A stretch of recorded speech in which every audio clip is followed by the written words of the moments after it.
ಪಂಚ ರಾಜ್ಯಗಳ ಚುನಾವಣೆ ಮುಗಿದ ಬೆನ್ನಲ್ಲೇ ಕೇಂದ್ರ ಸರ್ಕಾರ ಸಾರ್ವಜನಿಕರ ಮೇಲೆ ಬೆಲೆ ಏರಿಕೆಯ ಬರೆ ಎಳೆದಿದೆ. ಕೇವಲ ಒಂದೇ ದಿನದಲ್ಲಿ ವಾಣಿಜ್ಯ ಬಳಕೆಯ ಗ್ಯಾಸ್ ಸಿಲಿಂಡರ್ ಬೆಲೆಯನ್ನ ಬರೋಬ್ಬರಿ 993 ರೂಪಾಯಿಗಳಿಗೆ ಹೆಚ್ಚಿಸಲಾಗಿದ್ದು 19 ಕೆಜಿ ಸಿಲಿಂಡರ್ ಬೆಲೆ ಬರೋಬ್ಬರಿ 3071 ರೂಪಾಯಿ 50 ಪೈಸೆ ತಲುಪಿದೆ. ಕಳೆದ 10 ವರ್ಷಗಳ ಮೋದಿಯವರ ಅಚ್ಚೇ ದಿನ್ ಆಡಳಿತದಲ್ಲಿ ಗ್ಯಾಸ್ ಬೆಲೆ 3 ಪಟ್ಟು ಹೆಚ್ಚಾಗಿದ್ದು ಇದರಿಂದ ಹೋಟೆಲ್ ಉದ್ಯಮ ಹಾಗೂ ಸಾರ್ವಜನಿಕರು ತತ್ತರಿಸಿ ಹೋಗಿದ್ದಾರೆ ಎಂದು ಕಾಂಗ್ರೆಸ್ ನಾಯಕ ರೂಬಿನ್ ಮೋಸಸ್ ಹೇಳಿದರು.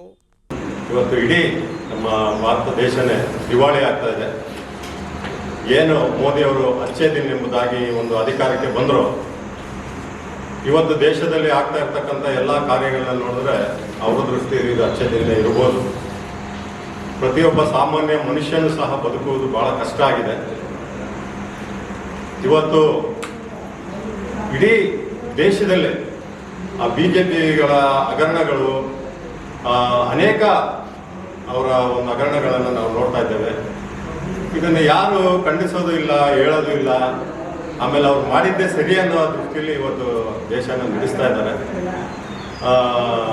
ಯಾಕೆಂದರೆ ದೇಶಕ್ಕೆ ಒಂದು ಉತ್ತಮವಾದಂಥ ಆಡಳಿತ ನೀಡಲಾಗದಲ್ಲೇ ಮೋದಿಯವರು ಎಲ್ಲ ವಸ್ತುಗಳ ಬೆಲೆನ ಅವರು ಹೆಚ್ಚಿಸಿ ಒಂದು ದೇಶನ ಒಂದು ಅಧೋಗತಿಗೆ ತಂದಿದ್ದಾರೆ ಅಂದರೆ ಅದರಲ್ಲಿ ಎರಡು ಮಾತಿಲ್ಲ. ಯಾಕೆಂದರೆ ಇದು ಆರಂಭ.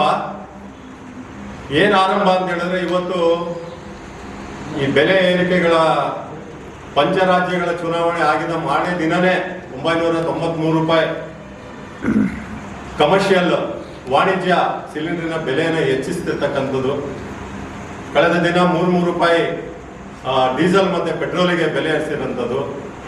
ಇದು ಇಷ್ಟೇ ಅಲ್ಲ, ನೀವು ತರಕಾರಿ, ಎಣ್ಣೆ, ಪ್ರತಿಯೊಂದೊಂದು ವಸ್ತುಗಳ ಬೆಲೆ ಇನ್ನು ಮುಂದೆ ದಿನ ದಿನ ದಿನ ಇದು ಏರೋಗ್ತದೆ. ಯಾಕಂದ್ರೆ ಇದು ಒಂದೇ ಸತಿ 60 ರೂಪಾಯಿ 70 ರೂಪಾಯಿ ಡೀಸೆಲ್ ಪೆಟ್ರೋಲಿಂಗ್ ಮಾಡೋಕ್ಕಾಗಲ್ಲ ಅಂತ ಒಂದು ರೀತಿ ನಮ್ಮ ಮಿನಿಸ್ಟರ್ ಹೇಳ್ತಾರೆ. ಇನ್ಸ್ಟಾಲ್ಮೆಂಟ್ ಅಲ್ಲಿ ಇದನ್ನ ಮಾಡಿದ್ದಾರೆ. ಇದು ಇಲ್ಲಿಗೆ ನಿಲ್ಲೋದಿಲ್ಲ, ಇದು ಹೀಗೆ ಮುಂದುವರಿತದೆ ಎಂಬುದಾಗಿ ಅವ್ರು ಹೇಳಿದ್ರು. ಯಾಕಂದ್ರೆ ಈ ಬಿಜೆಪಿ ಅವರು ಸುಳ್ಳೇ ಒಂದು ಮನೆ ದೇವರಾಗಿದೆ.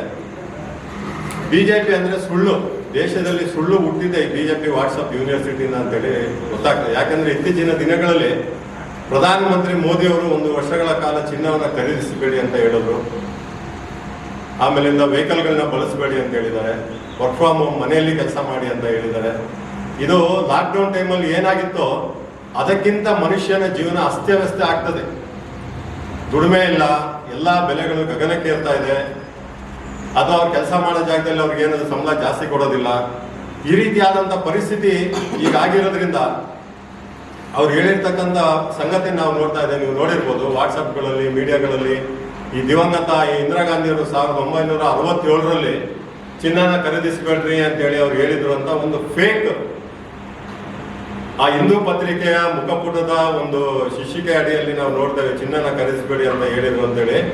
ಆ ಮನವಿ, ರಾಷ್ಟ್ರೀಯ ಶಿಸ್ತಿಗಾಗಿ ಮನವಿ ಎಂಬ ಶೀರ್ಷಿಕೆ ಅಡಿ ಪ್ರಕಟವಾದಂತೆ ನಕಲಿ ಹಿಂದೂ ಪತ್ರಿಕೆಯಂತೆ ಆಪ್ ಮೂಲಕವಾಗಿ ಸೃಷ್ಟಿರ್ತಕ್ಕಂಥ ಜಾಲತಾಣಗಳಲ್ಲಿ ಹರಿಬಿಟ್ಟಿದ್ದು ಸ್ವತಃ ಹಿಂದೂ ಪತ್ರಿಕೆ ಸಂಪಾದಕರೇ ಇದು ನಕಲಿ ಎಂಬುದಾಗಿ ಅವರು ಹೇಳಿಕೆಯನ್ನು ಕೊಟ್ಟಿದ್ದಾರೆ. ಇದರಿಂದ ಬಿಜೆಪಿಗೆ ಒಂದು ತೀವ್ರ ಮುಖಭಂಗ ಆಗಿದೆ.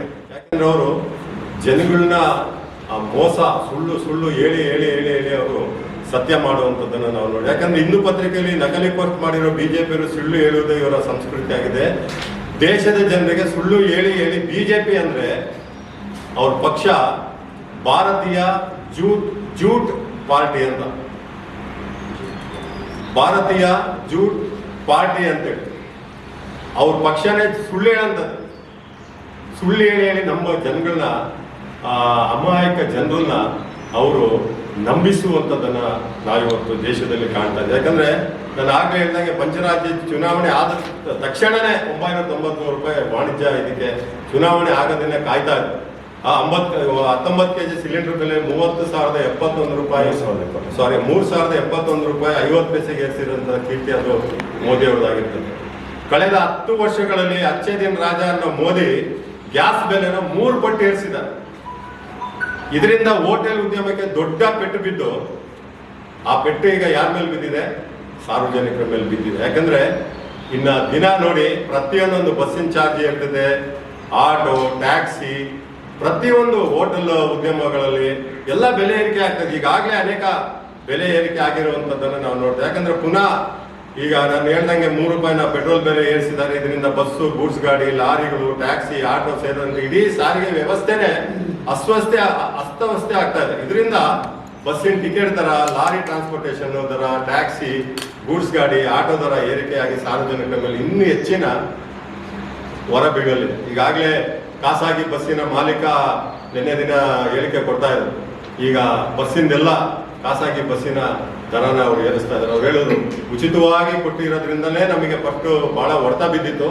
ಈಗ ಇನ್ನೂ ಈ ಡೀಸೆಲ್, ಪೆಟ್ರೋಲ್, ಗ್ಯಾಸ್ ಎಲ್ಲ ಹೆಚ್ಚು ಆಗಿರೋದ್ರಿಂದ ನಮಗೆ ಬೇರೆ ದಾರಿನೇ ಇಲ್ಲ, ನಾವು ಅದನ್ನು ಏರಿಸಲೇಬೇಕು ಅನ್ನೋ ರೀತಿಯಲ್ಲಿ ಈಗಾಗಲೇ ಅವರು ಅದನ್ನು ಸಹ ಏರಿಸೋದಕ್ಕೆ ಮುಂದಾಗಿದೆ.